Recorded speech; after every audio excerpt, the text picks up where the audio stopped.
बड़ी खबर उपेंद्र कुशवाहा और मनन मिश्रा से जुड़ी आ रही है। आपको बता दें कि आरएलएम के अध्यक्ष उपेंद्र कुशवाहा और मनन मिश्रा राज्यसभा के लिए निर्विरोध चुन लिए गए हैं।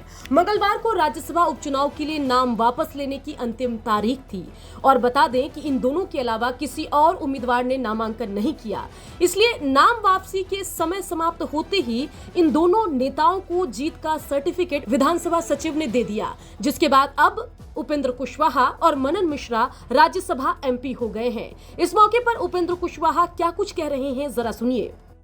मुझको सदन में जाने का अवसर मिला है। इस अवसर के लिए मैं भारत के प्रधानमंत्री, भारत के माननीय मुख्यमंत्री अमित शाह जी, जेपी नड्डा साहब सहित एनडीए घटक दल के तमाम नेताओं के प्रति हृदय से धन्यवाद ज्ञापित करता हूँ। एक अवसर है मेरे लिए फिर से बिहार के सवालों को सदन में जाकर उठाने का। हर तरह से जो गरीबों से जुड़े मुद्दे हैं, जो पिछड़े अति पिछड़े दलित समाज से जुड़े मुद्दे हैं, जिसमें कॉलेजियम सिस्टम को समाप्त करने इत्यादि शामिल है, शिक्षा का सवाल, स्वास्थ्य का सवाल, नौजवानों के लिए रोजगार का सवाल, इन तमाम सवालों को उठाने का एक बड़ा अवसर है। इस सदन के अंदर इन सवालों को पहले भी हमने उठाया है और इस बार भी हम उठाएंगे। मनन मिश्रा ने भी मौके पर जनता की उम्मीदों पर खड़ा उतरने की बात कही।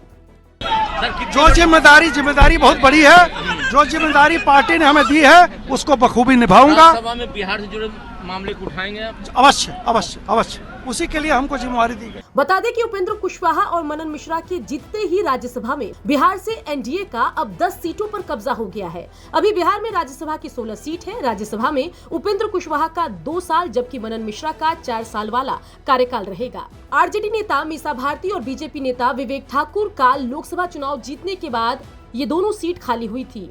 बता दें कि राज्यसभा में बिहार से कुल 16 सांसद हैं। इनमें से 14 सीटों में से एनडीए के पास 8 सीटों पर पहले से ही कब्जा था। अब जैसे ही उपेंद्र कुशवाहा और मनन मिश्रा सांसद बन गए हैं, उसके बाद एनडीए का आंकड़ा बढ़कर 10 हो गया है, जबकि इंडिया गठबंधन के पास अब मात्र 6 सीटें हैं।